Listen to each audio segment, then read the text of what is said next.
Hello guys, welcome back to our channel. আশা করি সবাই ভালো আছো, আমরাও ভালো আছি। এক থালা আম কেটে নিয়ে আজকে ভিডিওটা শুরু করলাম।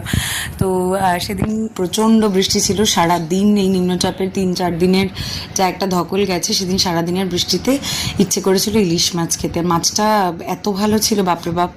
যাই হোক, আর করছিলাম, একদম তাজা মাছ ছিল, সেদিনই বাজার থেকে আনা। তো একদম পাতলা করে ঝোল করেছিলাম আদা জিরে বাটা দিয়ে। আর পাপানের দিকে এই ফ্রুটস কাট করার খেলনাটাও নতুন এসছে। আর নতুন খেলনা পেলে তো খুশির অন্ত থাকে না। এই ছুরিটা ভাঙা হয়ে গেছে এতদিনে। যাই হোক, তো ওর খেলা চলছে। ওই দিনই ভেঙে ফেলেছিল আর কি, ওই দিন বিকেলে ভেঙে ফেলেছিল।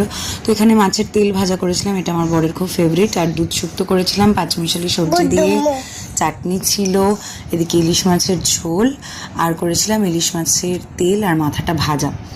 ডিম ছিল অল্প একদম মাছে, খুব বেশি ডিম ছিল না, তাই মাছটা ভীষণ শান্ত ছিল।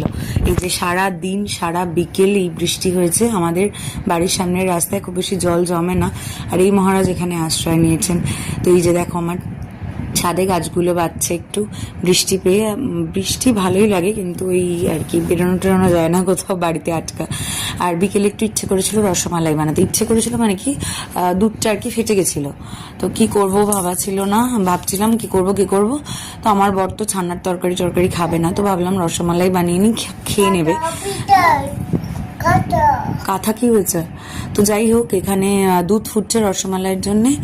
আর এখানে আমি রাতের জন্য করেছিলাম তড়কা, আনা হয়েছিল রসগোল্লা, আম কাটা ছিল। এই দিয়ে হলো রাতের ডিনার, রুটি দিয়ে। আর পাপান তো ওদিকে খেলছে, পাপানের ডিনার করা হয়ে গেছে। পাপান এখন রাতে ডালিয়া খাচ্ছে কয়েক সপ্তাহ ধরে প্রায়। তো এই যে আমাদের রাতের ডিনার, আমরাও ডিনার করে শুয়ে পড়বো। তোমরা সবাই ভালো থেকো, সুস্থ থেকো। ভিডিওটা কেমন লাগলো জানিও। আর সেদিন ডিনারে আমি দাঁতে ব্যথা থাকার জন্য অ্যাজ ইউজুয়াল স্টু খেয়েছিলাম। আমার দাঁতে ব্যথাটা কেন জানি না সেরেই উঠছে না কিছুতেই। তো যাই হোক, চলো আজকের মতো এখানে ভিডিওটা শেষ করি। টাটা, খুব শিগগিরই আবার নতুন ভিডিওতে দেখা হচ্ছে। Good night.